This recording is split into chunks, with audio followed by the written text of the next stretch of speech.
Tuesday morning dawned, and Terry found himself standing before Mrs. O'Neill's door, his knuckles rapping against the wood. The door swung open, revealing Mrs. O'Neill's spatula in hand, as the enticing aroma of sizzling bacon wafted through the screen door and tantalized Terry's senses. "Oh my, Mrs. O'Neill!" he exclaimed. "Am I just in time for breakfast?"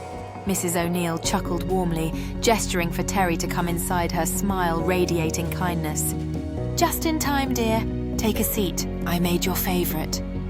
The kitchen buzzed with the sounds of cooking, and Terry felt his stomach rumble in anticipation. As Terry settled into his seat, the delicious aroma enveloped him, making his mouth water. He eagerly poured syrup over his pancakes, casting a grateful glance at Mrs. O'Neill, who was bustling around ensuring everything was perfect for breakfast.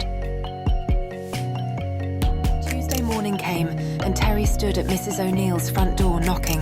The door opened, and Mrs. O'Neill stood with a spatula in hand as a wave of fresh cooked bacon breezed through the screen door and blew past Terry's nose.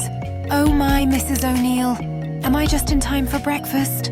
Mrs. O'Neill smiled brightly and waved him in, beckoning him to the kitchen filled with the mouth-watering aroma of breakfast.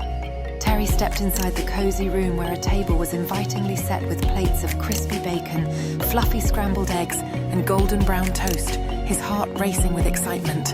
Terry couldn't hide his delight as he sat at the table, eagerly reaching for a heaping plate of Mrs. O'Neill's breakfast.